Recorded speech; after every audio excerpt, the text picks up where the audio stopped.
Another of these mysterious galaxies.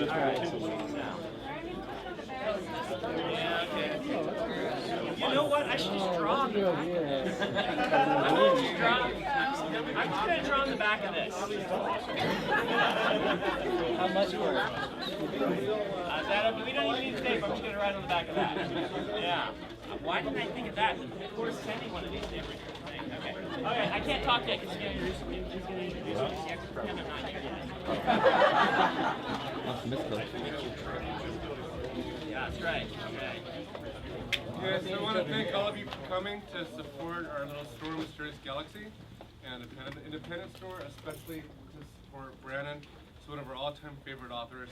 You guys who've read his books know why, but it's also, not to blow up your head too much, he's one of the nicest authors that we ever deal with, so it's a real pleasure.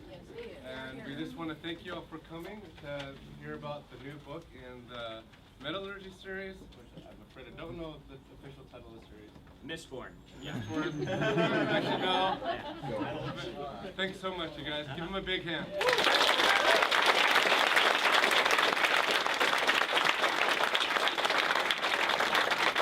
Thank you very much, guys. I'm actually not going to talk about my new book. I don't mind.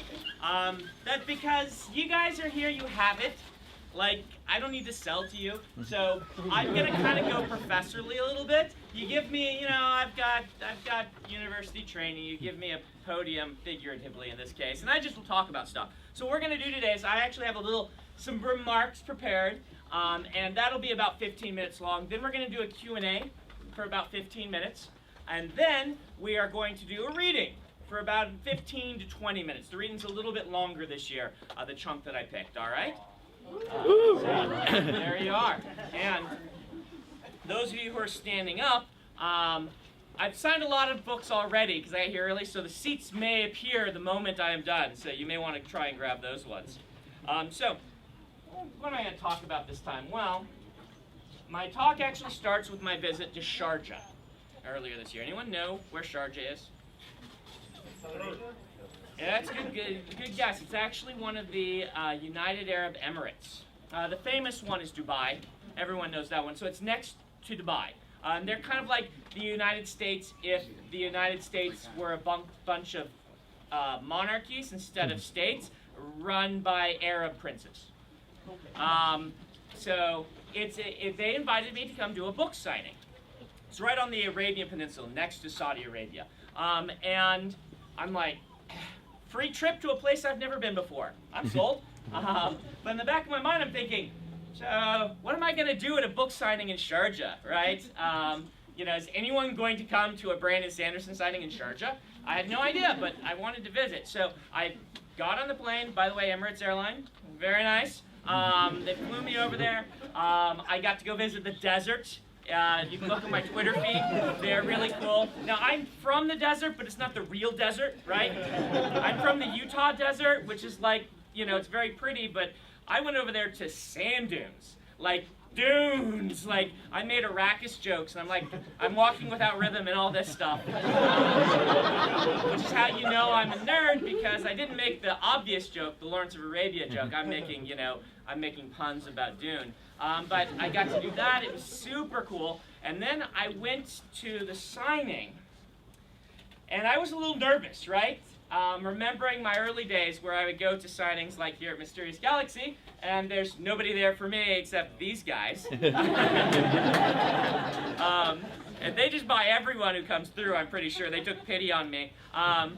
But I show up, and I walk in, and there is a long line of people in traditional Arab dress. That means for the women that over there, they will often wear the hijab, which is the one that leaves the face open, but it's this black costume all around. The hijab's just the headpiece. And the men wear the thob, which is basically the same thing on a guy, but it's white. It's got the white headpiece and then the white flowing clothing. And they're all holding big stacks of Sanderson novels. Like you guys have to lug around. The ones that you're like, people come to see me at Comic-Con, they're like, you filled my entire bag, and there's only like 2 books in there. And these people have these big stacks. And I was struck in a moment of just kind of awe and amazement at the power of writing, of the written word, because this is all the way across the world from me, right? This is a very different culture from my own, and yet there are people who are reading the goofy things that I wrote and loving them. These are my people, right? My tribe was right there. In fact, one of the ladies in line was telling me about how she'd just gotten back from Comic-Con in Dubai. And, you know, she went as No-Face from Miyazaki films, in a way. Because if you think about it, that the person's all black, and so she just put the mask on and she had it. She thought she was very clever. It's a very efficient costume if you're wearing.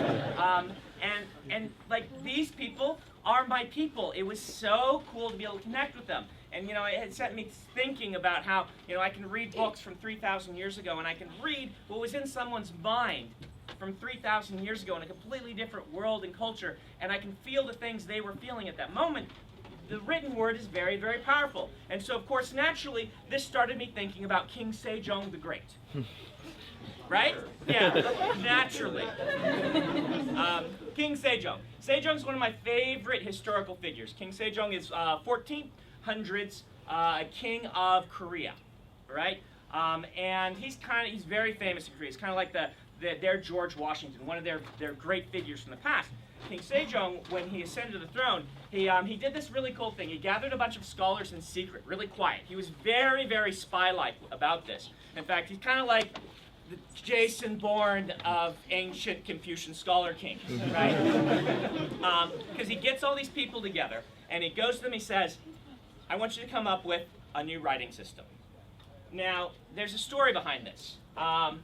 In Korea at the time, they used Chinese characters to write with. Anyone here speak Chinese? Chinese is a really awesome language. The cool thing about Chinese characters is they're logographic, right? That means they just represent an idea. You can't really sound out a Chinese character, but like different cultures can use the same character and they mean the same thing. If you need to write bathroom in Chinese, someone from China, someone from Japan, someone from Korea, Mongolia, Thailand, they can all read this and be like, oh, that means bathroom. But the thing about him is, and I apologize, this is why I ask if anyone speaks Chinese, because I'm really bad at Chinese. The thing about it is, Chinese is really kind of difficult. Chinese is like, oh, I always forget this one. I think it's that. Chinese is this very complicated system of writing that requires you to just memorize a bunch of stuff. And you can't really sound it out, right? This was a problem for King Sejong's people. That says Korea, by the way. It's a problem. It says it very poorly, by the way. I write sloppily in English. Wait till you get me writing in another language. And I'm sure I missed a mark on these somewhere. So King Sejong says, my people can't read this. You gotta be able to read Chinese. You gotta memorize thousands upon thousands of characters. Beyond that, this doesn't actually represent the Korean language real well. You can't conjugate Chinese. At least as I understand it, you don't really conjugate, but Korean, you conjugate. You put things in tenses. You add possessives. You do all this stuff that you just don't do the same way in Chinese. And so it was really bad at writing the Korean language. You couldn't write it out the way the Koreans spoke. Another reason they couldn't talk. And so King Sejong's secret group of scholars got together, and they came up with this really cool idea. And this was to come up with a writing system where you could build kind of a Chinese character that out of phonetic alphabet. This is H-A-N-K-U-K, that's Hanguk, that's Korea. And you can phonetically read it, but it took, each of these they build like little syllables out of letters instead of just stringing the letters together, so that they fit among the Chinese characters on the page. And you can just drop out a Chinese character and plop in the Korean writing, which looks super cool. It's really ingenious. In fact, it was the inspiration for Elantris. The writing system and the aeons and the magic in Elantris came from the way that Korean and Chinese work together, because these days over in Korea, they use Chinese whenever they want to act real cool, right?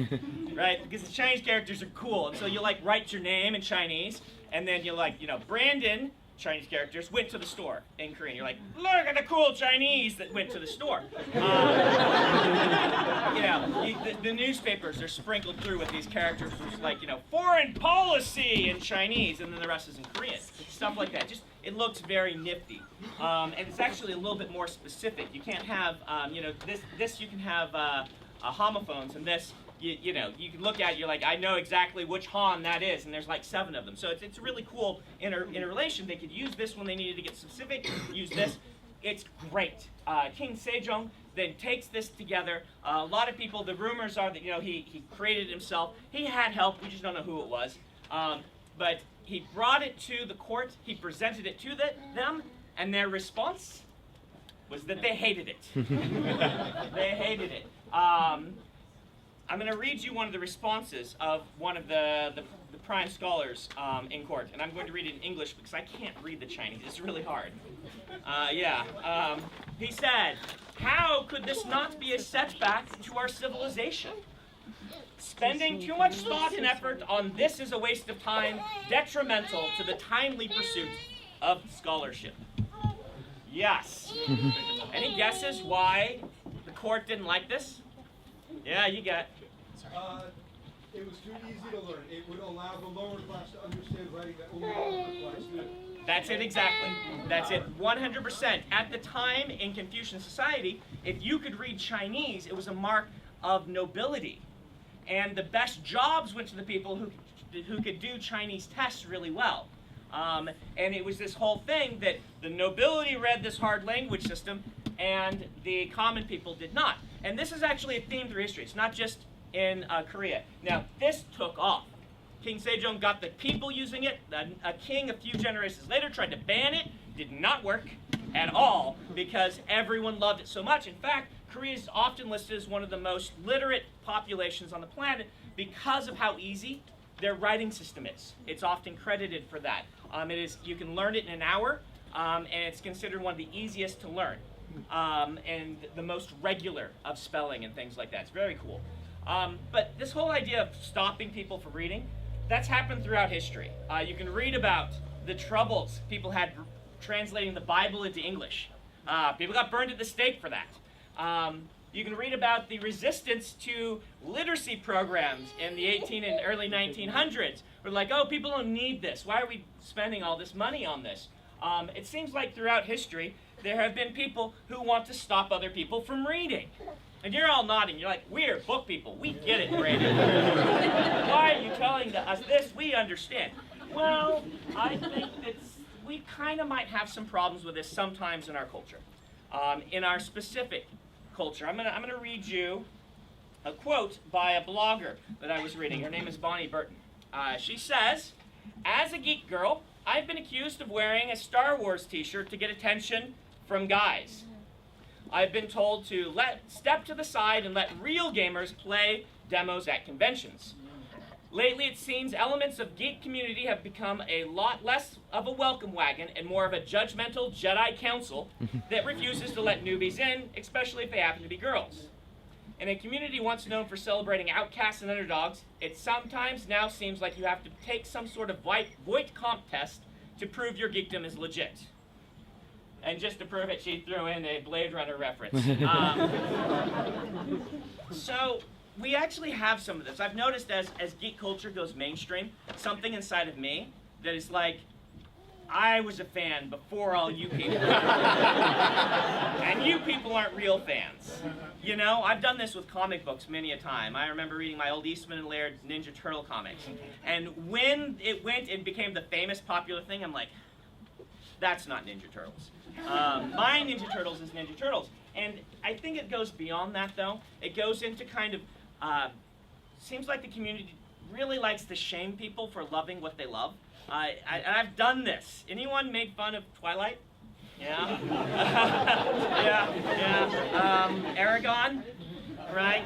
Something gets popular and brings a lot of outsiders toward our community, and our response is sometimes, you're not real fans. And this bothers me inside of myself. It bothers me about our community because I do think we should be one of the most inclusive communities out there. And now, I'm not saying we can't poke fun at things. I'm not saying we can't criticize things. In fact, You know, if we couldn't criticize things, basically the English major that I have would be useless. You know, it is important to criticize. It's important to say, this is what I like, this is what I don't like, and I think this is why. I'm not talking about the criticism side, I'm talking about the shaming side. And I felt a ton of this in my university program. I got an A- in one of my classes in my master's degree from a professor when I was submitting The Way of Kings. It's done pretty well. He gave The Way of Kings an A- because he said I just shouldn't be writing this fantasy crap. And he couldn't bring himself to give me a full A. And yeah, he's a poet, he doesn't care about paychecks. But I felt a lot of this. I had to fight for the genre, and then to get to the genre and have people doing the same thing inside the genre itches at me. It's not about scholarship, it's about shaming. And I would say you still can criticize things, but when it transcends into mockery, which is like what the internet is doing to us, we just rip into things. Our discourse stops being, I don't like that and this is why, to this sucks and you suck. And that transition is terrifying me. And that is what's happening to our community. And I look at things like this trip to Sharjah, where, you know, the books are meant to bring us all together. The purpose of fiction is so that we read them and we understand people different than ourselves. That's what I think one of the main points of fiction is. And my suggestion to you is next time, you know, you want to make fun of somebody for what they're reading, maybe try reading it yourself. You don't have to like it. Your goal in reading it is not necessarily like, maybe you'll love it. Maybe you're like, wow, I'm a twihard and I never knew it. But the point in you reading it is to understand that person that you know that loves it. And your job is to find out why. Read it with that intent, and I think the fiction will accomplish its purpose of bringing us together instead of making us divisive. Thank you.